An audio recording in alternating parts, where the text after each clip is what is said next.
Hi, and welcome to another episode of the S.H.E podcast, where we're empowering you to be seen and heard so you can create the business and life that you love.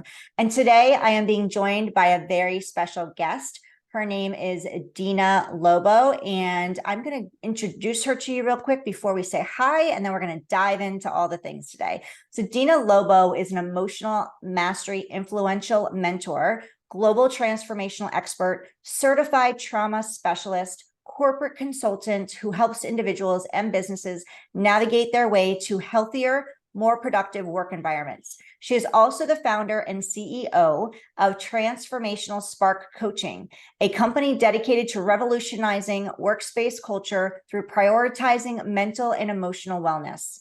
With a background in corporate business, Dina knows firsthand the toll that a cutthroat work environment can take on an individual's mental and emotional health. Her own struggles with loneliness, stress, burnout, and feeling unsupported inspired her to take action and help others overcome these roadblocks. Since starting her coaching business in 2020, Dina has helped countless individuals improve their lives, and she's developed a reputation as a trusted expert in the field of workplace wellness. She is a recurring guest on Global News Network and has been featured in national publications such as Medium and Authority Magazine. She has also appeared as an expert on national TV, The List, NBC, Fox, CBS, and the Dr. Connect TV show. Hi, Dina. Thank you so much for joining me today, and welcome to the S.H.E podcast. Thank you so much for having me, Heidi. That was a beautiful introduction. Thank you. You're welcome. Well, I'm excited to dive in because I think that, I just realized that 2020 was when you started your business. So it was right during the pandemic. And I'm sure you have a story around there. But you had mentioned that you know the journey of so many people that deal with stress and anxiety in cutthroat work environments. So can you share your experiences from working in the corporate space? Yes. So it's my corporate journey has been really an awakening journey for me, combined with my experiences, life experiences, living in multiple countries, being raised in India. It was all about the punitive environment. So it's very competitive. Anything and everything has to be was never good enough. So you had to really be that hyperachiever. So that's one of my saboteur that I constantly keep working on, and being raised in India, being bought, had a great education. I had it all, like great parents, childhood. And then because of this competitiveness, I did not really have the greatest skill set of what do I do with my emotions? Like when I felt that highs or the lows, right? Mm-hmm. It was all about repressing to the point that I felt the pressure all the time, that I looked for validation from the outside. So yes, the next journey was in Dubai. So I had to take the leap of faith, although I did get hired through a company called S.H.E. It did not have projects back then. So it's very interesting how my life experience is really prepping me for where I am today. Now, when I look back, the dots make so much sense. It connects beautifully. But back then, it was always, what next? Why me? Why am I going through this pressure? What is the next direction in my life? Why do I go through that anger and frustration? And then I shut down, right? So it was a constant, cycle and pattern in me that, of course, introduced wrong friendships, partnerships, all the, even the jobs where it just made me push to that extreme workaholic, like, work to the point that I just lost myself. I didn't know who I was anymore. So of course, I felt the disconnection, the stress, the burnout. I did not, it was so much professional that I did not focus on me. I did not know what personal development was back then, even though I was like a great manifester in terms of like, hitting all the points, became an engineer. Again, it's all about trying to fit in for not the greatest, because my cousins are all up there in education and I had a greatest interest in technology back then. But now I know, like, as a female entrepreneur, as a business woman, I know how much important it is that God universe prepped me for all of the skills. So going back in Dubai again, doing all of that, what happened was, because I repressed all these emotions and did not know whom do I talk to, what do I do when I felt that anger, frustration, I always thought I was the problem. You know, we're so conditioned to think that there's a hole in our head or this is a problem, it needs to be fixed. Nothing needs to be fixed. It's all about how can I have the right tools to support my emotional and mental roadblocks. So when something is projected upon us as a leader in corporate, everything needs, like, there are so many expectations, and then there's so many things projected upon. So I feel like I was always the mirror reflecting and amplifying it to the point that I didn't really notice that I was becoming overly aggressive and reactive. So then how do I pause? How do I understand and connect back, right? So it was all about long working hours, did not have a great work-life balance, did not know who I was, really did not connect to the depths of who I truly was. So of course I felt a burnout. And then after that, why do I say I'm a great manifestor, coming to Canada, meeting the love of my life, again, starting ground up, again, proving myself in the corporate, getting up the ladder, becoming the financial services manager, personal banker, managing all, multiple investments, mortgages, banking, all of the things. I realized that I can do it all. Like, having this great house, a family, but it came with a cost, a price tag of really not knowing my true self. And how like, I was questioning myself, how often do I go through the cycle? And when will I crash real bad? To only realize 2020 was one of the greatest awakening point in my life. Not just I lost my loved one of my best friends in Dubai. That was another great awakening call, that, I lost my greatest friend to brain tumor, and she was gone like a lightning speed. And that was one of the things that she told me, still, like, it's in my heart, and I always get emotional. But she told me, Dina, all you have is today, and make it count. Is your life gray and white, like black and white? Do you look from those lenses? Or are you in the moment, making the best, knowing that you're doing it with fears, you're going after, you're chasing your dream, you're deeply connected to who you are, and you're standing up tall, you feel safe in your own skin. And when she told me that, she told me, Dina, I want to have family. I want to get married. I want to become the mom. I cannot reverse it all. Like, my time has come. I see it. And having that conversation, that intimate time with my friend, and she was gone in like 2 weeks, it just made me realize that, I waited until I had the discomfort. I waited until I had that diagnosis. I waited until it manifested as a disease in my body, that I hit that chronic inflammation, multiple surgeries, to only realize that, I have the power in me. I can focus, I can bypass all the mind drama that we all go through into my body. Make that time for myself and say that, I have the power. Let me get connected. So 2020 was my awakening point. On top of that, pandemic isolation, going through surgeries, inflammation, plus like hitting that, that depression of like figuring out that, the drive was there in me. Like, okay, I need to know who I am. I cannot be going this way. So I really took my healing journey to that next level, right? Although personal development, like 4 or 5 years I've been into this, but 2020 was the point where I said, enough is enough. I cannot be going this way.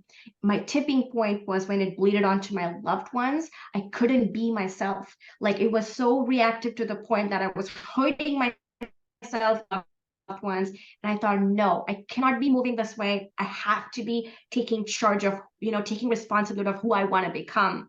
So in that process, I realized that, my doctor said I cannot, I'm going to lose my baby, because I had emergencies every single month. On top of that, my chronic inflammation, surgeries, emotional ups and downs, not feeling safe, not knowing what next.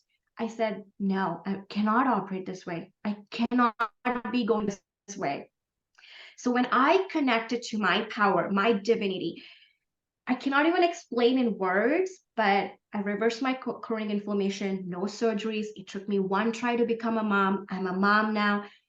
I mean, it's a whole new level, but came with fear. I mean, I did it with fear. There was a lot of like people were not on the same page as me, but I had to become that soundboard. I had to become the guide. I had to go first for people to see that, yes, anything is possible. Chasing your dreams is possible. It's not just with corporate life as a leader. So today I help leaders understand that you can have passion.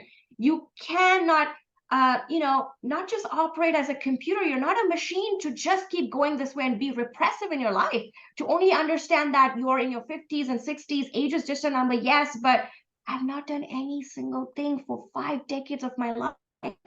Now what? So knowing that and teaching that to leaders, helping them master their emotion and become that influential leader, now I feel like I'm really thriving every single day. I show up differently. My energy is so different. It feels like I'm so alive, you know, and you can tell, like, I have that passion and love now to help leaders with emotional and mental tools, because I realize this is the missing piece in corporate. I have done so many trainings. Being in corporate was all about my communication skills, my interpersonal skills, all of the things, ethics, professionalism. How can I become more productive in terms of putting pressure? But no one taught me, what do I do when I'm not feeling motivated from inside out? What do I do when I'm projected upon? How can I just not show any reaction? How can I start connecting to my inner wisdom and master my own emotions so that I have a deeper stress, a new threshold, a new stress response? When people see black and white, I can look into a different direction and say, this is not me. That's powerful, Heidi. It This is is powerful. where I think my journey began, and I've never looked back. Yes, there's a lot of like fears, a lot of unknown, a lot of things, but I think just putting myself in that my friend's deathbed and looking at her and seeing, I think she was a greatest example and a greatest message that she left me. Do not wait until you have that discomfort, depression, until you hit that point to only realize that you cannot be going this way. Yeah. Yeah, you're that's beautiful. Thank you for sharing all that. I can feel your passion and your fire. Like, it's awesome, and it's very energizing, and it's just very refreshing. So, and your friend, thank you for sharing her with us as well. And I'm so sorry for your loss of your friend. And she was such a gift to you, for you, and she left you such an amazing gift. The memory of her and her message that she shared with you. And so any of you listening, if you feel like, you just, you're not sure where to go, just take action today, because you just never know how much time we have, right? Every day is a gift.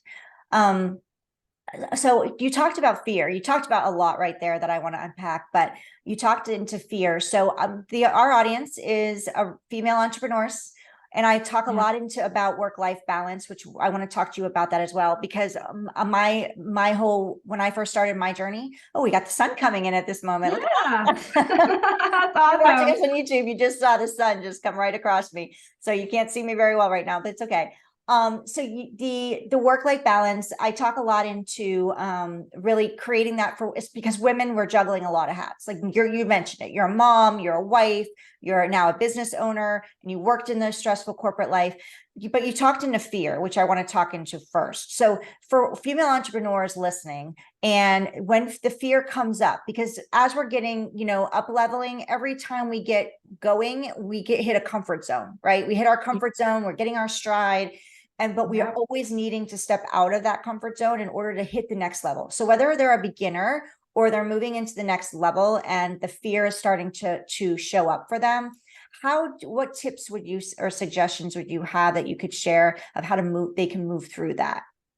Yes, that's a great question. Thank you for bringing that up. I feel like I'm going to have that fear until my last day on this, timeline, in this timeline, because it's always going to be there, despite if it's my health struggle, despite when my doctor said something, or I've lost multiple loved ones in my family and, my best friend. I mean, of course, coming into, living a life in multiple countries, experiencing culture, just showing up, with Heidi. Like, of course, there's a little bit of fears and all the mind drama, right? But here's the thing. Noticing where the fear is coming from and what are some of the voices, I realized for the most part, they're not mine. I'm just attached to this clinginess because I'm living in pain, because I'm not really healed through maybe an experience where I was dismissed, where I was not heard, where I was not seen, where I felt the peer pressure that I cannot be myself, right? What has that caused me to understand is now I've developed an attachment to this fear, this voice, this very thing that I feel in my body, the discomfort that I'm not secure, that I feel like if I do this, I'm going to hit a roadblock, I'm going to lose it really quick. So might as well, what I'm doing every day, not showing up, not getting on a sales call or not doing the podcast, not having the conversation with my husband, or not really telling people how I feel or how I need to be seen and heard, right? People think that they are safe doing that. In reality, we are just running away. We're having that identity loss. And with leaders, let's be honest, and with female entrepreneurs, being our listeners, I feel like shame is an intense emotion for women. And when we've put through that, maybe with a failed relationship or something that did not go through very well, we have lived in that pain and we've really not healed through that to only realize that now it might not be the very situation, but if it is that same kind of energy where I'm, where I need to be seen, where I need to show up, where I need to talk, I'm going to start feeling insecure. So the first step is really bringing in that self-awareness and understanding, why do I feel insecure? What is that I deeply fear about? Where was I dismissed? Why do I feel, am I going to fear that I'm not being seen, heard, and valued? Is it that fear that's speaking up too loud? If so, whose voice is running in my head right now? How can I bring that awareness and then reflect upon when I stand in front of the mirror and look straight into my eyes? Is it your uncle? Like, I have leaders telling me, oh my God, it's my uncle's voice really running loud in my head that, hey, don't do this, or you're not, she's been dismissed over and over and over again to the point that I cannot have this I'm having this confrontation with my boss because again, I have those voices running in my head. So really bringing in that awareness with the reflection piece, standing in front of the mirror, developing your confidence, slowly healing through all of that is the first step, Heidi. No looking back, because I feel like shame, guilt, mom guilt, shame, fear of rejection. These are really big ones for women entrepreneurs. Wow, that was really good, Dina. Really, really good. Nobody's ever shared with me self-awareness is the first step. So I love that. I love that take on it. So let's talk about the work-life balance, because you're a mom, you're a wife, you are a woman, and you're a business owner. So what are some things you do for you to make sure that you're creating that work-life balance? Because when I first started my business, I was a single mom with two littles. I was always working. There was no work-life balance because my goal was to stay home with them. So if anybody listening is in the similar boat where they're building their business as they're also they have a job that's keeping them going, how do you create that work-life balance? Or even for the female entrepreneurs out there who are maybe don't have that yet, they're working toward it. Because we always feel like the more we do, and you mentioned type A personalities, like high performing women, people is what you find in the corporate space. Well, as entrepreneurs, we are high performing people, and then throw being a woman in there with children and a husband or a spouse, then it's to the next level. So what is it what do you do to create that for yourself? I truly feel that taking that time for myself and really connecting and slowing down has been the game changer, because I realized when I continued this patterns like I did in the initial stages of my business, I just operated like I was in the corporate. I was no different. I would put the extra hours to only realize that, hey, I wanted this because I wanted time, freedom, flexibility to spend time with my, at home, be my own boss. But reality was just it was backfiring. It was a lot of trial and error. It was a lot of analyzing and, understanding. But also, I realized that when I can really put that and schedule that in my calendar, if someone's looking for calendar integrity, just scheduling that time for walks, for some time to really contemplate on who I am becoming. What is my focus? Really sitting in silence and solitude. Maybe it's a little bit of meditation, a little bit of self-care, really scheduling that. And one more thing that has really helped me is really putting myself in the right environment. For example, I feel so connected with Heidi just because we are thinking alike, we're business entrepreneurs, the environment is right. She is believing in me, I'm believing in her journey. Like she's probably helping me 2 steps ahead than I am believing in myself. I want to associate myself with those people. So just investing in the right mentors, having the right community and support. Every time I fears, like before, I used to hide that from my husband, just because again, fear of rejection. Am I going to lose my loved one? Am I going to fail themselves? To the point that I've made some investments which have gone really wrong, which have costed me a lot. But I'm glad I did those mistakes because now I can teach people. Now I went first to only realize that this was a part of the journey. I don't have to, feel the guilt and shame myself for that. But it had to happen. It was a learning. So every time, I think what really helps us with work-life balance is instead of like beating ourselves for things that's not going right, what is the learning lesson? This is a part of the journey. It's just divine timing. I've put through this experience because I have to learn what is, instead of living in the shadow side of that, how can I now look into the possibility within that challenge that I have, right? So that's been a game changer for me to really now sit and understand and contemplate and deepening that connection with me, with certain things that I do, like mirror exercise, like, journaling or different things for different people. But taking that time to really sit in has helped me show up differently, to talk differently. The confidence is different. The way I communicate with my loved ones has drastically changed. I don't fit in anymore. I let them know if it's a no, it's a no. Like I don't have to explain why. No is a complete sentence. I did not get there. It's taken a lot of trial and error to get to this point. But it feels more like I'm honoring myself because I'm giving that chance to sit in contemplation and that time for myself. When I do that, my cup is so full that now I can uplift everyone. Now I can be there as a mentor to others. Now I can come show on S.H.E podcast and with a whole new different energy so people feel it. But I have taken that time for myself to do all of that, and I do it every single day. So for people who are finding that logic calendar is like a big thing, go schedule that. Like give yourself the permission to do that so that it's not selfish, it's being selfless so that others can, you are that example and you're leading by example so others feel that around you.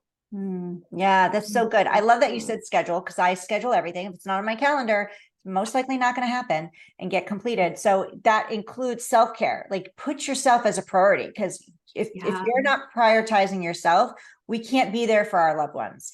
And as women, we're nurturers. And like you said, we have that mom guilt that we carry with us. So this is a way to release the mom guilt. Schedule your self-care so that you can be there for your family and you won't have any guilt, mom guilt. And the boundaries, like I love that too, because it's so important. We're like, especially if you're a recovering people pleaser, like I am, boundaries is really, really important, and structure of your calendar and then adding those boundaries in, that creates freedom.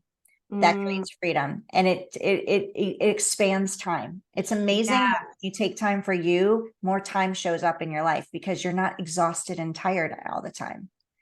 Right? Yeah. Yeah. So It doesn't take as any more effort than just me being in that mind drama and confusion state or beating myself up and shaming me versus doing something about it, taking responsibility. It's just the same amount of effort. yeah. And prioritize asking. Like you said, you mentioned finding support, ask for help. That's really important too, because and make that a priority because many of like me, I was a lone wolfer. I felt like I had to look perfect all the time, and perfect's boring. I found that out. Messy's more fun. People are attracted to messy. So you show up as you and ask for help. People want to help you. And I think many women and female entrepreneurs, they feel like they're juggling it all and then they're burnt out. And that's one way for a business to fall apart quickly is burnout. So I love Mhm. that everything you shared, because you talked into not only are you talking about self-care and, you know, mind work balance or work life balance, but also like avoiding burnout. Those are key steps into avoiding burnout in your business as well. So Yeah. so I Yeah. have another question for you. And you mentioned authenticity or showing up authentically, and also finding your purpose. So for those listening who aren't really sure, they know they want something bigger. They know they want more. They have this fire, but they don't know, truly aren't connected to their purpose. How did you connect to your purpose, and how could this, like one or two steps that people can take, or women can take, to really find theirs, so they can, you know, start taking action to build their business and life that they dream of? Yeah. So again, great question. I think for me, it did not come as, quickly, like I'm gonna sit, oh, it's come in my dream, I'm gonna take action. No, that was not my case. Really, that's why you see I've told multiple times now that I've pivoted. Like I've pivoted so many times to only realize that it was all prepping me for something so big. And I still believe that it's all a part of the journey. So for me, my purpose, I think looking back, I've had leadership skills from a very young age. Like me and my sister, we've spent days doing charity. Like I was a Rotary Club president. She was a Rotary Club president. I mean, not just charity visits. Like we had a hospital close by. It was Children's Hospital, and it was very sick kids. And they had a very short lifespan, and me and my sister, we have spent so much time teaching them the creative side of it. Like, so creativity, if you see around here, like I love myself to be more creative, because we have that creative side in us, but I think it shuts down with all of the conditioning and listening to everybody else's voice, not honoring you or living in authenticity, which all leaders go through that phase. So looking back, I've taught these kids creative side, and to honor life and to dance and to sing and to be playful. And then of course, that part of me just shut down when I was more into like, oh, I need to figure out how I need to come up in my life. And I thought only professional corporate will launch and will help me, because there's security, there's steady income coming in, and all of the things that everybody tell us, the society paint and all of the things, right? So again, I realized that this was not a part of me. I'm not being me. So starting personal development and connecting with deeper thoughts and feelings, I realized that there was this time when I had that childlike confidence. Like I could just be me when I was the more creative person, like where I could start creating. And that is like, it's hard to explain, because it's like being in the flow, like just detaching from what it needs to look like. And so I had to do a lot of deeper deconditioning to only realize that my purpose was, okay, everybody told me that I saw people's challenges even before they told me, or I could help them as a mentor. I never did anything like that before. But when I started healing and I started my own certifications as a trauma specialist or love and authenticity practitioner, life coaching and all of that, I realized that the more and more I was helping people, I had that natural gift in me, and why don't I bring that life experience that I went through now, owning that, not living that negative experience, owning that, coming on the other side, I saw that it's a gift that now I can teach people. And that became my purpose. And I realized that makes me happy. Being my own boss, having flexibility and freedom, and being teaching my kid like all of these emotions and mastering all of that and having a good balance. This is something that I've been through multiple times to only realize that it's a gift now that I can teach people. Mm. So it became quickly my purpose, and I realized, okay, I did a little bit of the trauma work with women. And then I realized that I'm really finding this connection with leaders and corporate. This is why I was put through those experiences. So just ask yourself, if you're a listener today, ask yourself, what lights you up? Mm. When do you feel like you're in the flow? When do you feel like you're not questioning you, and you're not attached to that outcome? You are just being you, and it just comes natural to you. Like I don't have to prepare while coming and talking on this pod. It just comes natural to me. this is one of my skill set. Like, so I think again, it's taking the time to understand you, what lights you up, where you're in the flow, where you're just detached from what it needs to look like, so that you can bring this gift and talent and live by example to others. I love that. This is so good because, and I know we need to wrap up for time because I want to respect your time. Yeah. At the same time, this is really good. So I love that you said it a couple of times that, just the words that coming to me is trusting, because you had mentioned like the journey. You said that a few times, the journey, and you were just open to the journey. And where you started, you pivoted a number of times. Where you started is not where you are now. And that is a key takeaway that I want, when you're listening to this, that don't get stuck in what it has to look like or what it's going to look like. Just focus on you now. Like Dina said, what lights you up? That could change in a year, and that's okay. And whatever you're moving through now is going to prepare you. Like she said, everything has prepped her for where she is now. And 5 years from now, her life may look, for her business may look different than it is now. And that's okay, because every step that she's taken is prepping her for that. But she's in the moment and she's taking action and she's keeping that ball moving, and she knows she's standing in her power and her strength and going, these are my gifts, and I get to focus on my gifts and serve people with my gifts, not worrying about where I'm lacking or what my weaknesses are. I'm focused on my strengths and my gifts, and that's how I'm serving. And I Yeah. really, really love that. So Dina, how can we find you and connect with you? Yeah, so two of my main platforms are Instagram and LinkedIn. So my handle is Dina Lobo. So if you find there, you can see me as the transformational expert. And what I really love to do is help women and corporates to bring in that passion and to have a more productive, fun work environment. As well as I have a private Facebook group, but I really love hosting events. And I think Heidi will have that in the notes. But transformationalspark.ca is the homepage where you have all of the events where you can participate, learn, have breakthroughs for yourself, like coming and learning all of these tools, real strategies to help you then realize that you don't have to overly be dependent on this current phase of your life. So how can I look into my future direction and launch myself? So yeah, I love doing that work. Yes, go connect with Dina, follow her on social, go check out her events and what she has going on, and DM her. She loves chatting in the Yes, DMs. I love So I yeah. love connecting with people in a deeper connection. Yes, that's my jam. Beautiful. Well, thank you for your time today, Dina. I'm so Thank grateful you. for you. I like ending with a fun fact, something that maybe our audience or even me wouldn't know about you that's different than just like your business expertise. Yes.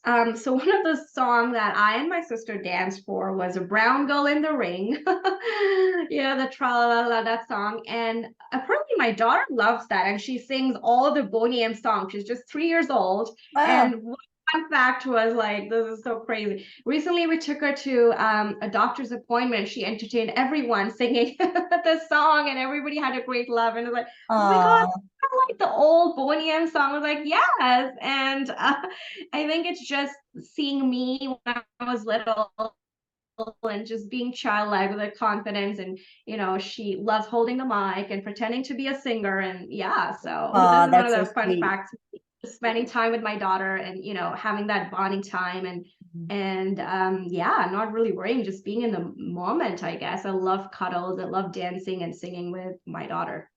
Yeah, you're raising a little entertainer who's also going to be a female leader.